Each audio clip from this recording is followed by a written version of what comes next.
A los 4 años, su madre ya sabía que esa niña gorda y fea sería su boleto de salida. A los 17 la obligó a sentarse en las piernas de soldados nazis. A los 36, el hombre más rico del mundo la sedaba para hacer con ella lo que quería. A los 53, murió sola en el piso de un baño en París. Su nombre era María Callas, y lo que le hicieron no fue tragedia. Fue un crimen que nadie pagó. Hoy vas a descubrir 4 cosas que cambian todo lo que creías saber sobre la divina.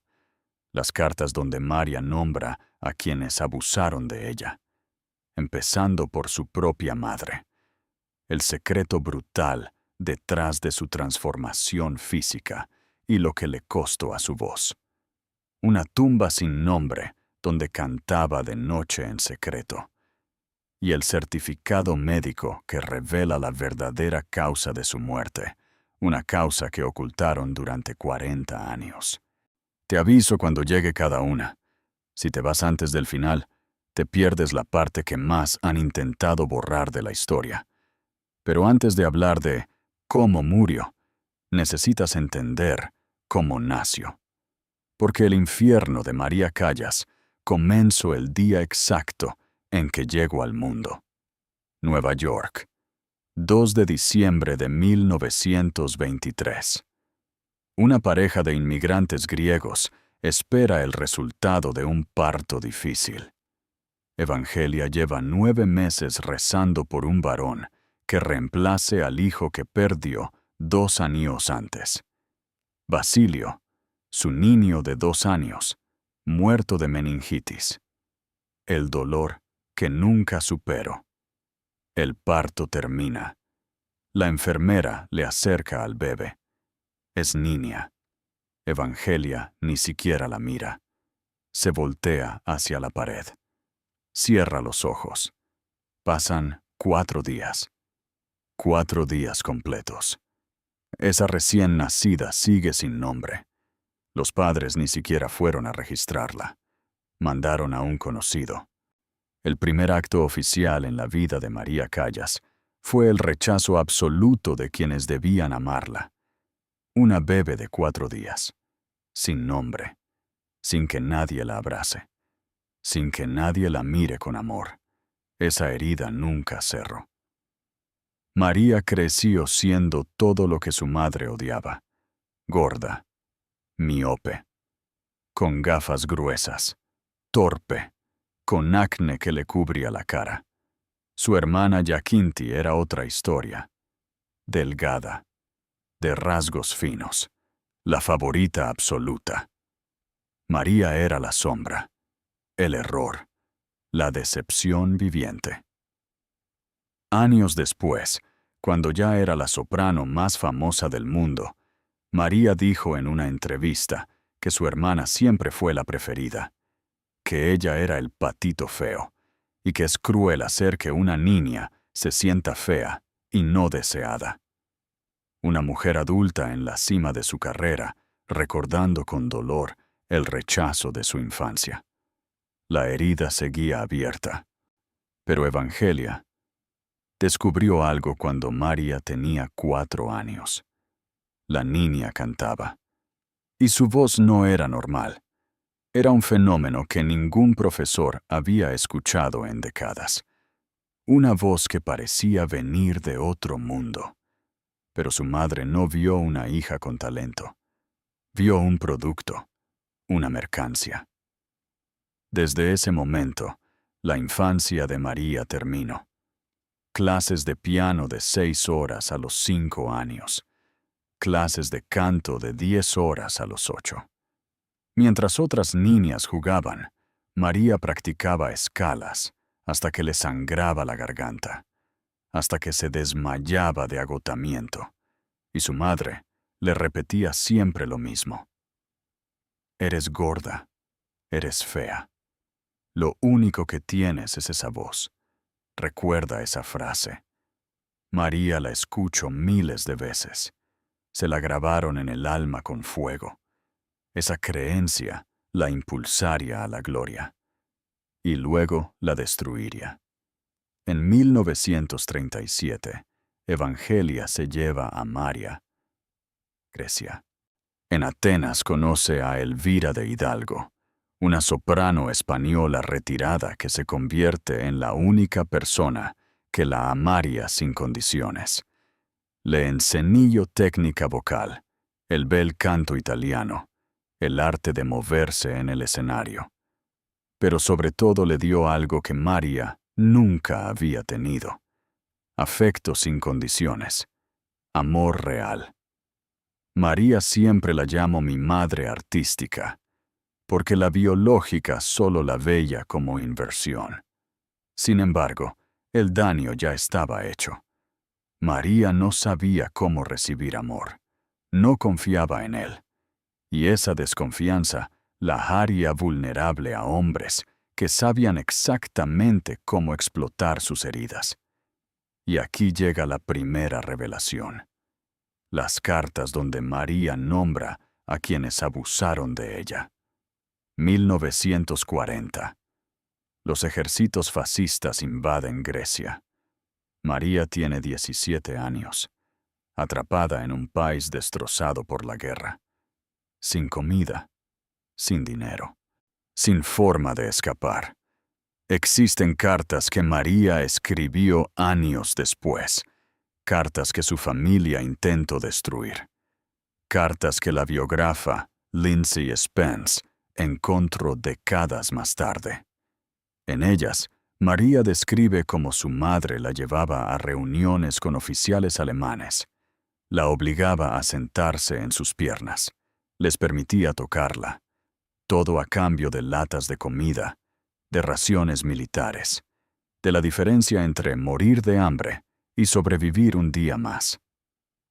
María tenía 17 años y su madre observaba desde la esquina de la habitación, calculando cuántas latas de comida valía la dignidad de su hija. La excusa era siempre la supervivencia. Si no hacemos esto, morimos de hambre, le decía. Usaba la culpa como arma. Pero María encontró una salida. Descubrió que si cantaba para los soldados, algunos se conformaban con eso. Su voz los hipnotizaba. Su voz la salvó de lo peor, pero no del trauma, no de las manos que la tocaron, no de la mirada de su madre vendiéndola. La guerra termina. María vuelve a América. Busca a su padre. No funciona, pero conoce a un tenor que la lleva a Italia. En 1947 debuta en la Arena de Verona. Pesa casi 100 kilos. Lleva gafas gruesas. No es hermosa por ningún estándar de la época. Pero cuando abre la boca, 3.000 personas contienen la respiración. Esa noche nace la divina, y esa misma noche conoce al primer hombre que la destruiría. Giovanni Meneghini, empresario italiano. Rico, 30 años mayor. Meneghini vio en María exactamente lo mismo que vio su madre: un producto con potencial ilimitado. La cortejó diciendo todo lo que necesitaba escuchar. María, que nunca había conocido el amor real, confundió el control con la protección. Se casaron en 1949. Desde el primer día fue un contrato comercial. Meneghini controlaba todo: contratos, honorarios, cuentas. Ponía todo a su nombre, mientras María trabajaba 18 horas diarias. En una de sus cartas, María escribió algo devastador. Dijo que le había robado más de la mitad de su dinero al poner todo a su nombre desde que se casaron, que había sido una tonta por confiar en él. Pero lo que viene cambia todo. En 1953, María pierde 36 kilos en menos de un año, de 100 a 54. El mundo quiere saber su secreto. La verdad llegó en 2014, cuando su chef personal reveló que María se infectaba accidentalmente de parásitos por su dieta extrema de carne cruda. No fue un plan diabólico. Fue la desesperación de ser bella alimentada por la presión de todos los hombres que la rodeaban, repitiéndole el mensaje que su madre le grabó en el alma. Y funcionó. Pero muchos expertos creen que la pérdida extrema de peso dañó permanentemente su voz. Los músculos que sostenían su instrumento se debilitaron. Las notas agudas que antes salían sin esfuerzo empezaron a costarle. María sacrificó parte de su don para ser amada. Cambió su voz por la posibilidad de que alguien la mirara con deseo. ¿Tú qué habrías hecho? ¿Sacrificar lo único que te hace extraordinaria por la esperanza de ser amada? Te leo en los comentarios. Y la ironía es brutal. Adelgazo para ser amada. Y alguien la notó. Aristóteles Onassis, el hombre más rico de Grecia. Coleccionista obsesivo de mujeres famosas. La conoció en 1957 en un baile de máscaras en Venecia. No la quería porque la amara. La quería porque ella era el trofeo más codiciado del mundo. Y él coleccionaba trofeos. En 1959 la invitó a un crucero en su yate, el Cristina. 115 metros de largo. Piscina. Cine privado. Barandillas de oro. María, después de una infancia de hambre, ese yate era un sueño del que no quería despertar. Y Onassis lo sabía. Usó el lujo como arma. Durante 3 semanas la sedujo delante de todos, delante de su propia esposa, delante del esposo de María. María se entregó porque necesitaba afecto con tanta desesperación que confundió el hambre de un depredador con devoción genuina. Pero lo que nadie sabía es lo que pasaba cuando las cámaras se apagaban. La biógrafa Spence encontró diarios de amigos íntimos. Onassis la amenazaba físicamente, la humillaba en público. Pero lo más perturbador es lo que hacía en privado. Le daba sedantes, pastillas que la dejaban inconsciente. Y cuando María no podía resistirse, él hacía lo que quería con ella. Encuentros que ella no recordaba, que nunca consintió. Era abuso, una y otra vez, durante años. Y entonces sucedió lo imperdonable. En 1960, María descubre que está embarazada. Por primera vez siente esperanza verdadera. Cancela compromisos. Se cuida como nunca. Quiero darle todo el amor que a mí me negaron, escribió. Pero Onassis le exige que aborte. Ella se niega. Es la primera vez que le dice que no. El 30 de marzo de 1960, en una clínica de Milán, da a luz prácticamente sola. El bebé nace prematuro con problemas respiratorios severos. Apenas vive unas horas. María nunca pudo verlo. Nunca pudo abrazarlo. Nunca pudo despedirse. Lo enterraron con un nombre falso en las afueras de Milán. Homero Lengrini, para ocultar la vergüenza de los poderosos. Su conductor reveló algo desgarrador en sus memorias. María visitaba esa tumba en secreto. De noche, llegaba en un auto con vidrios oscuros, limpiaba la lápida con un pañuelo de encaje y cantaba. Arias de Puccini, romanzas de Verdi. La voz más bella del mundo en un cementerio oscuro, cantándole a una tumba sin nombre, a un hijo que nunca la escuchó. Onassis, cuando ella le reclamó, respondió con una crueldad que solo un monstruo puede tener. Le dijo que lo que llevaba en el vientre era un bastardo. Así llamó a su propio hijo. En 1968, María lee en el periódico que Onassis se casa con Jacqueline Kennedy. No le aviso. No la llamo. 9 años de su vida borrados, como si nunca hubieran existido. Primero perdí peso, luego perdí mi voz. Y ahora he perdido a Onassis. 3 oraciones. La biografía completa de María Callas. Sus últimos años fueron devastadores.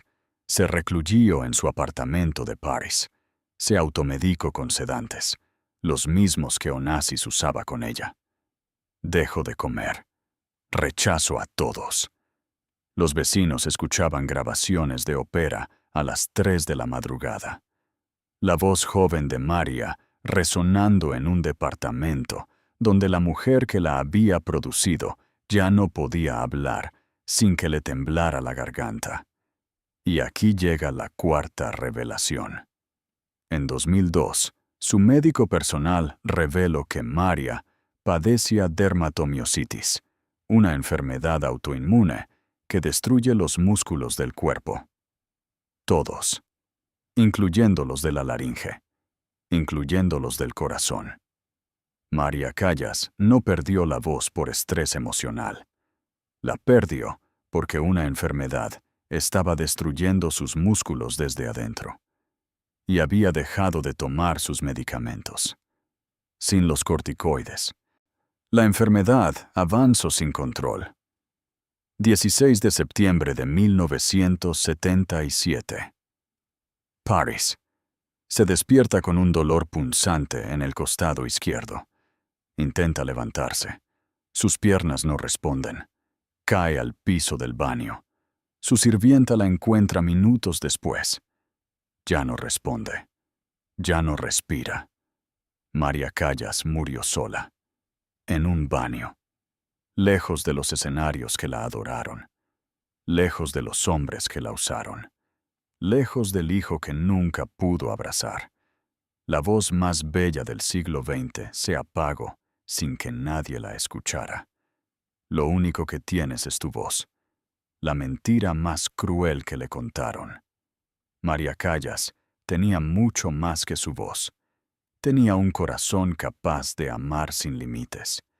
Tenía una voluntad de hierro que la sacó de la pobreza y de la ocupación nazi. Tenía sueños de familia, de hijos, de una vida normal. Pero nadie la dejó tenerlos. Su madre la convirtió en mercancía antes de que aprendiera a leer. Su primer esposo la robó mientras fingía protegerla. El amor de su vida la destruyó sistemáticamente durante una década.